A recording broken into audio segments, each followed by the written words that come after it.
Hey guys, welcome to another Game Explained discussion. I'm your host, Andrew Siggers, and this time we're joined by Ash Paulson to discuss our hands-on time with Super Mario Run. So let's get started.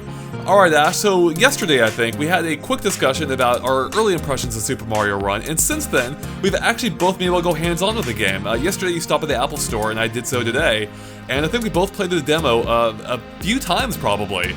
So I thought it'd be fun just to get together and talk about our early impressions based on what is a 4-level demo. So let's go and start off with your thoughts here, because I know you weren't terribly excited when we talked about the game the first time. I was going to say, you missed a key part of this whole timeline here. You left out, conveniently, the first discussion about this we had this morning. I was trying to just ignore that part, Ash, but yes, we actually did discuss this earlier. But then I realized, hey, I'm actually near an Apple Store today, so I might as well drop by and check it out for myself. So now, Ash, thanks. Now I can't pretend to get your impressions for the first time. So I guess I might as well just throw it all out there now. Basically, you did not like this game at all when you played it, but I'll let you lay it out for everyone. So what did you think of this game in your own words? I mean, well, I guess in your words, actually, I didn't hate it. No, I mean, here's the thing. It's an automatic runner. It's a Mario automatic runner. If you're into automatic running games on mobile, I think you're gonna like this game. I'm not really. So, like, I knew what I was getting into, obviously. I mean, it's kind of like, I don't know. I mean, it's fun enough, but I feel like it's just not for me personally. But I think for people, for casual players who just want to be reminded of what playing Mario is like when they were a kid, they're gonna have a nice time. I think also bear in mind, I was standing there in the Apple Store awkwardly, holding my phone with one hand and playing the game with the other and recording with my own phone on their phone. So, it wasn't exactly the most comfortable position to be playing in. Right. So I do attribute some of my negative feelings to that. But yeah, I just think overall, this isn't the game for me, and that's okay. So I think it might have been partially based on your early impressions with the asterisk that you were in an awkward position holding your camera trying to record while playing. Yeah. I made sure to play this demo fully through before I started recording myself playing. Oh, okay. And I don't know if that helped or not, but I did come away with, I think, a more positive impression overall than you did. Now, I do want to give the disclaimer that this is based on a very short demo, and my impression could entirely change when I actually review this game in full. But based on the brief time I had with the game, and again, it's only it's not even a 4-level demo, it's like a 3.5-level demo, but you get 30 seconds in that final level. 20, I think. Yeah, like 20 seconds. Even less, yeah. But I had fun with it. I actually thought it worked pretty well with what they're going for. Like, it's a different take on Mario than what we're used to, despite it also, at the same time, looking extremely similar to past games, specifically like the 6 other new Super Mario Brothers games that are out there. But I thought it was cool. Like, I actually kind of enjoyed the fact that it made me play what looks to be a very typical Mario level in a new way, in that you can't go backwards. Actually, in a sense, it's perhaps the biggest throwback to the original Super Mario Brothers than any new Super Mario Brothers game has been, and that you can't go left. Yeah, that's true. I guess if you, if you put it that way, that's true. Yeah, so, again, it's too early to say for sure, so I'm actually hesitant to come across as too positive on this, because this is the type of thing where my impressions could fully go 180 when I actually play through all 24 levels, which actually isn't that many, by the way. That's something you could blow through in probably an hour or two at most, I'm That's guessing. the thing, yeah, like, that's another thing. I feel like the World Tour part of the game is going to be incredibly short-lived. Yeah, there is that. I don't know if you saw the video I posted earlier, but in the demo, and maybe you even saw this for yourself, in the demo you can actually page through all the levels. You can't play them, but you can page through them. It gives you a little thumbnail and a title of what those of what those levels are. So I posted a video of that showing like a quick preview of what to expect of the game. And a lot of people were like, wait, there's only 24 levels in the game that's cost me $10. Yeah. And I can see it going both ways. By mobile standards, yeah, this is an expensive game. And at the same time, by Mario standards, that's not a lot of levels. Most Mario games, I think, have, upwards of 60, maybe even 80 levels in them? So this comes in quite a bit shorter than those, like substantially so. But then you have to compare those price points, and those games cost us $60 versus, or 40 to $60 versus 10 here. So that's true. What I'm getting at is, this is a weird game to try to put a value proposition on. It is, but I hate to belabor this point, but at the same time, too, this is $10 that you're getting for a game that you also can't play whenever you want. You have to be connected to the internet. Oh, man, we're getting there already, huh? We are. I mean, we're talking about the price, and I mentioned this earlier, but, I would be okay. A lot of mobile games do this, and I would be okay with that if it was a free-to-play game. Right. But this is a game that you're paying up front for, so I don't know how I really feel about the idea of giving Nintendo $10 up front for this game with the caveat that I can't play it if I don't have an internet connection. Like, That's yeah, I mean, weird. like, I know in practice I'm not going to be without an internet connection in my day-to-day life most of the time. I get that. But it's the principle of the matter, you know? Yeah, no, I mean, I totally get that. I mean, as you know, Ash, I'm a man, if anything, I'm a man of principle. It sounded like at first you're like, well, if you know, Ash, if you know anything, I'm a man. And then I just stopped there. I'm like, I think, yeah, I know that. But yeah, I mean, I totally get where you're coming from on that, because you are paying $10, which is a bit of a premium compared to most mobile games, especially Right. with how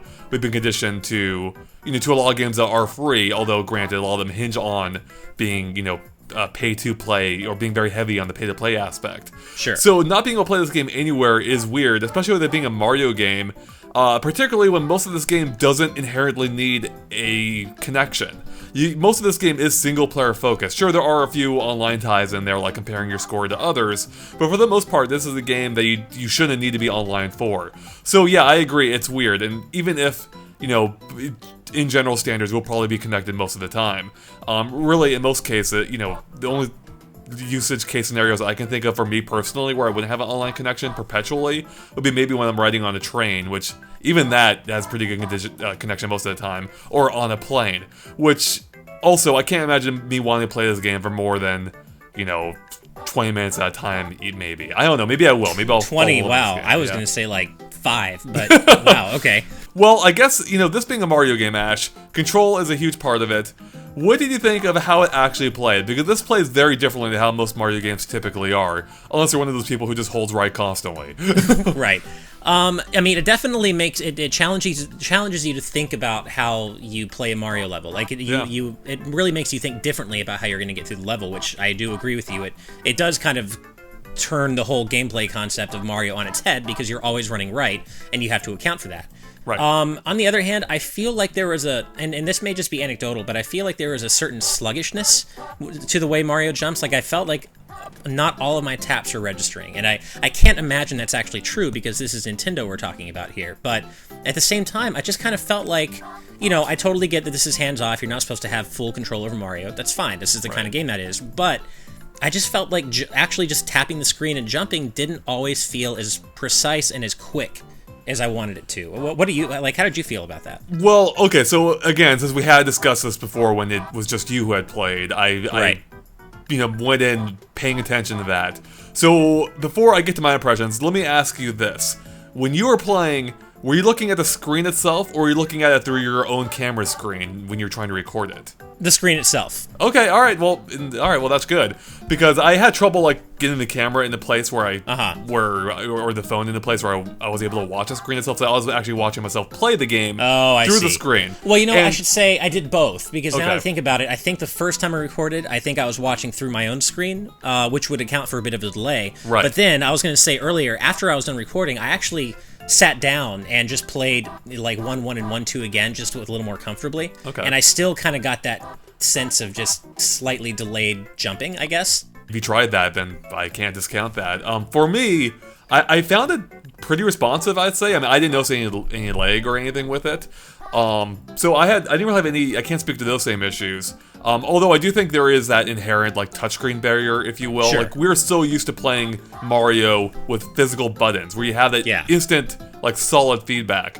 Whereas touchscreens are a bit, I don't know, it feels just a bit mushier, I guess, right? If that. Oh, definitely. Well, there's not that give. You don't have that give that kind of registers that you've pressed a button. And obviously, you know that, and we've been doing touchscreen gaming for a long time now, but I don't know. And it also may be a marriage of the touchscreen interface with the new Super Mario Brothers physics, because Mario already feels a little heavier and a little, how the physics feel a little heavier in the new games than they do in the classic ones. So it may just be kind of a combination of playing with the touchscreen, Mario's, new Super Mario Brothers physics. It just kind of may be all those things together that are giving me the sense of kind of a slightly delayed input on my end. That very well could be. There's, and plus there's a fact too that Mario does handle a bit differently here than he has before. I mean, even That's beyond true.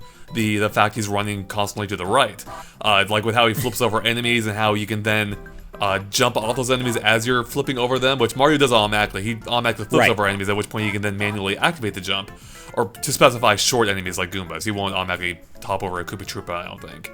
Right, and I do actually want to point out really quick that was something I liked about the game, and I forgot to mention that this morning because I was still kind of groggy. Right. But I actually do like the vault mechanic. I think the fact that Mario automatically vaults over small objects and Goombas is actually really smart, and I like the mechanic of vault jumping. Like, you can jump as you're vaulting over an enemy and get a boost, and I actually do like that. That was one of the things about this game that only this game does, Mario-wise, and I actually think it's pretty cool.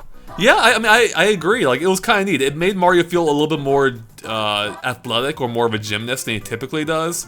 Yeah. Especially with how he'll grab ledges now in this game, which I don't think he's ever done in a 2D Mario game before. So, like, if you get close to a jump, he'll actually grab hold and pull himself up.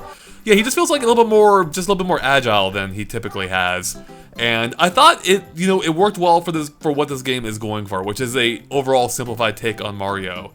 Right. Now, I guess along those lines, that ties into the whole control scheme is the fact that there are these blocks, or almost like these context-sensitive blocks, or rather, I guess they are the context. But they dictate what happens to Mario when you land on them or jump from them. So like there's pause blocks, which will actually bring Mario to a halt. There are other blocks that will cause Mario to perform a long jump, for instance. What did you think of those and how they were integrated into the environment?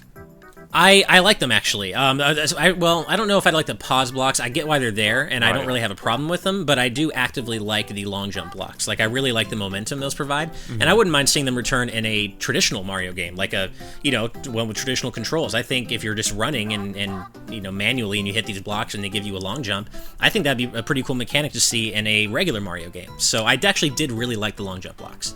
Yeah, the pause block actually introduces something that's interesting, and that it really makes you think about the timing. I mean, timing's always been a part of Mario, but here it feels very deliberate, more than I think it has before. And that actually kind of reminded me of something else with this game that I haven't quite noticed with the Mario game before, in that memorization seemed important. At least it does if you want to go for all the collectibles in the game. Because in past Mario games, you can kind of take your time. Like, there's always been that time limit there in the 2D games, but it's usually ample that you never run out of time. Whereas here, you not only have that strict time limit, but there's also the fact that since you're constantly moving, you can't go back except by wall jumping, which only, will let you go back a short ways. So I found that, like, when going for the purple coins, which I actually managed to pull off in the underground level, which you won't see that in the video, by the way. And quick side note, I know people are going to be like, you play terribly in these videos. Because I'm playing off my phone screen, okay? Oh, I figured I would get that too. Like, yeah, exactly. I do so horribly in my own demo, but I was like, whatever, But, so, I found that going back through the level, though, I had to, memorizing where those coins were, where to jump, like, where to wall jump up at the right time. Right. Like, that is something that's never been a part of a Mario game before, I don't think, really. I mean, it is to a degree, I think, if you're, obviously if you're speedrunning or... I guess in 2D Mario games, no, you don't really have to ever memorize anything. I'm trying to think, but I guess maybe some really loose boss patterns, but that's really about it. Yeah, so I just thought that was a bit of an interesting mechanic. I think, if anything, it lends, like, it kind of ties into something they're going with this game. I don't know if they've said it explicitly, but it feels like they are going for making these levels, like, enticing to replaying. Right. Especially with, these levels are also short. And I don't know if that's just by virtue of the fact that you're forced to run through them, or if they actually are shorter. But, I think they are built with the idea of replaying them multiple times in mind. I don't know if they're actually shorter so much as it is that you're always moving. So, in regular Mario games, you can stand around when you want and kind of take stock of what you're about to do. But, in these, I feel like they are regularly sized levels, but you're just always moving forward through them. Yep, exactly. Now, I want to get back to something you touched on earlier with how you noticed the feeling maybe not entirely responsive. Now, I didn't have that specific issue, but I did notice that I actually tried playing on a variety of devices, and I know you did as well. Yeah. And on at least two of them, and maybe even the third, I noticed this game didn't run flawlessly. I noticed like little hiccups in it. I don't know if you noticed that. Like they're slight, they're not a big deal, but I did notice that it didn't run perfectly, which threw me off because one, this game doesn't look particularly intensive, and two, Mario games tend to run pretty flawlessly. So I thought that was a little bit surprising, and I was wondering if you noticed anything similar.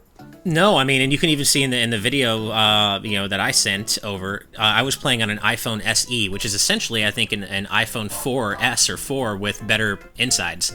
And at least on my end, I didn't notice any hiccups, which is one of the things I was actually impressed by. Was that to me at least, it seemed that Super Mario Run will run equally well on an iPhone 7 Plus as it would an iPhone SE or an iPad 2, I don't know, but I tried 3 different devices there, and they all ran Mario Run very well. I feel like there's a running joke in there that I'm missing. I know there is. I know I keep saying running, but I don't even. Yeah. Well, I guess speaking of devices, what was your preferred device to play this on? I think probably the iPhone 7 Plus. I mean, or the regular, iPhone 6, 7, like the regular size iPhone. Like I did play on the iPad. I think the 9-inch iPad Pro, and I don't like tablet gaming. I don't like using slate-shaped devices with only touchscreen input for games. I just don't like it. So I didn't enjoy Mario Run on, and you do, by the way, you have to play Mario Run in portrait mode, even on the iPad. Right. Which is a little interesting. So I feel like that's a little less comfortable to hold anyway. So not a fan of it on the iPad, but it is technically playable. I mean, I feel like if you're lying on a couch or something with the iPad resting on your knees, that could be comfortable. But overall, I mean, Nintendo touts this as being a one-handed Mario game. I think to get that one-handed experience, you gotta have... Well, that sounds bad. I think to get that experience... what are you doing when you're playing your Mario games? God. I think to get that intended experience, you gotta play it on a phone that you can hold in one hand. And I think that's how it's best played. It's funny. The first device I tried playing on was an iPad Pro 12-inch. Is that the biggest one? Is it 12-inch? I think that's... They have so many different... They have so many, now. I know. I think it's the 12-inch. I think that's the new one. Yeah, okay. I think... So that's the one I'm pretty sure I was playing on first. And as I was playing on it, the Apple guy came by, the Apple employees, rather. There wasn't just one Apple guy there. The whole store. I would actually recommend trying it on the iPhone or something smaller because... I didn't find it worked too well on the iPad, and I noticed that right away too. Like trying to hold that device like one-handed, especially. Well, it doesn't work. You can hold it with both hands in that case, but you can just use your thumb. But yeah, it wasn't a very comfortable experience. But that thing is heavy too, by the way. It is a 12-inch. Yeah, that thing is not light. So I didn't care for that. But then I tried playing on the iPhone, maybe the same one you played on. What was it, the 4SE or whatever you said? Well, I played on 2 different iPhones. I played on the 7 Plus, which is the newest one, or one of the newest ones, and the SE, which is like a super small, like iPhone 4 shaped one. It's a 4-inch screen, right? Yeah, like a 4-inch screen. I'm pretty sure that must have been the one I played on. Okay. And I thought that screen is too small. Mario felt small, just everything felt too small to me. Now that may not have been, it probably would have been fine on the 6-inch iPhone or whatever it is. I think it's like 5.7 inch or something. Yeah. That probably wouldn't be a concern at all. However, of the devices I played, my favorite was actually on the what I think was the iPad Pro 9-inch. I think that's the one I played on. That's the one I actually own too, so that bodes well. Well, it's too bad that you didn't get to play it on on like a Plus, like a 7 Plus or a 6 Plus, because I feel like that would be most similar to your actual phone, because I think you have like a 5.7-inch Samsung phone, right? Yeah, something like that. So I feel like not Samsung, but the 6 or not Samsung or an Android phone. But so I feel like playing it on a 7 Plus or a 6 Plus would have given you the most similar experience. Yeah. To what you're going to actually have when you get the game. Yeah, well, when I get it on Android, I'll be playing it on the iPad Pro. Oh, that's right. Yeah, because it's not coming out at the same time as Android. Okay, which is weird. Yeah, that is weird. I think Nintendo also said that was for security reasons, I believe, or piracy reasons, I guess. Oh, I figured it was just they were money-hatted. It is kind of crazy just to think that we are now playing Mario on a non-Nintendo device. This is actually something we haven't. Well, you want to talk old school? This isn't something we've seen since the since Nintendo first got started with the Atari 2600. We could play Donkey Kong on it. That's true. Well, I don't know. Have you heard about that? Well, no, it was already delisted, but that Xbox One Nintendo emulator that just recently got no, it actually made it all the way through to the Xbox store temporarily until Microsoft caught it and delisted it. So, hey, you can play Nintendo games on your Xbox One. At least you could. All right. Well, let me clarify official way of playing. No, I know what you mean. Yeah. Exactly. No, totally. And no, it is kind of weird. It's strange because now that we're here, it doesn't feel that odd or bizarre to be playing Mario on your phone, but it is actually, if you think about the history of it. How do you think it stacks up to other mobile games you've played, perhaps whether of this nature or not? Well, considering I don't play that many mobile games of this nature, that's hard to say. But I did play the Rayman, the automatic running Rayman platformer that came out years ago, and I remember liking that more. I mean, I don't have it on my phone anymore, but I remember liking that more than I did this. But it's also been so long, I wouldn't take that to the bank. But I tend to play stuff like Groove Coaster, which is a really good rhythm game on my phone that I love, which isn't really comparable. But I do want to mention that I have the iOS versions of Sonic 1, Sonic 2, and Sonic CD, and I much prefer all three of those. Now, those are obviously all virtual touchscreen controls, but despite that, moving Sonic and jumping on command feels much better in those games than I think Mario Run does. And that's a game where it is trying to emulate that traditional console experience where you have full control. It is just the Genesis games, but remastered for iOS. They're not automatic runners, so I mean, I feel like those are fantastic ports of Sonic, and I think those are more fun to play on my iPhone than Super Mario Run is. I hate to say it, but I kind of enjoy those more. That's really interesting. Now, I haven't played those specific games, but I have played games with touchscreen based touchscreen based D-pads or movement controls in general. And I'm generally not a big fan of them, which is partly why I believe Nintendo's been so hesitant to move on to mobile, because Nintendo's been very focused on controls and how well and how responsive games are and having that immediate feedback and that direct control, which is why I kind of actually admire what Mario Run's going for in that it's not trying to replicate like full Mario movement. Instead, you have literally one input, and it does it pretty well, or as well as you can do it on a mobile device, I feel like. But again, I haven't tried those games, so it's interesting that you feel like Mario is inferior to games that were kind of like shoehorned onto the mobile experience. Right. Now, on the same token, on the other end, I also have Mega Man 2 and Mega Man X for the iPhone, and they're so much worse. Like, I mean, it's not even close to Mario Run. Like, Mega Man also is one that is very dependent on being exact with your movements. That's true too. Yeah. But what I mean though is like that those games are examples of touchscreen controls programmed very badly, I think. Whereas Sonic 1 and 2, they actually were remastered from the ground up for iOS and Sonic CD. So I feel like those are examples of mobile games where the touchscreen controls were actually programmed well. Okay. Well, I think we've covered it pretty well, Ash. Is there anything you wanted to bring up about Super Mario Run, based on your, again, our limited impressions so far that we haven't touched on yet? Yeah, one more thing, and that is, and I mentioned this morning, part of the reason I might be a little kind of lukewarm on this game is that I am so sick to death of the new Super Mario Bros. U art style. The whole, I mean, it's not even just the stage backgrounds, like it's the font, it's the menus, like everything looks pretty much exactly like new Super Mario Bros. U.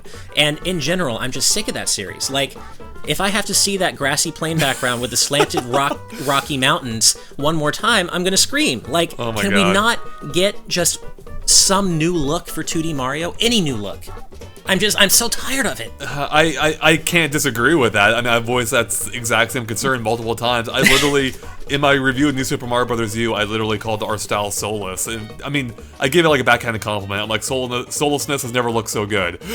Yeah, I mean, I thought it looked good for that game, and then we've seen it again in Smash, which is, I mean, that's, it's taken from that game. I get it, but we've seen it in Smash. We've seen it in all three other new Super Mario Bros. Games. We've seen it in New Super Luigi U. It's like, I think I would be a little more excited about Super Mario Run if it felt like it was its own experience more. Like, as it does, it just kind of feels like a pared down New Super Mario Bros. U for iPhone. Which, and that's not necessarily a horrible thing, but I'm just kind of getting, I wish it felt like Nintendo wanted to give this game its own identity a little bit more. And that's a complaint that could be lobbed, and in fact has been lobbed at, all the past 2D Marios of the past 10 years, basically.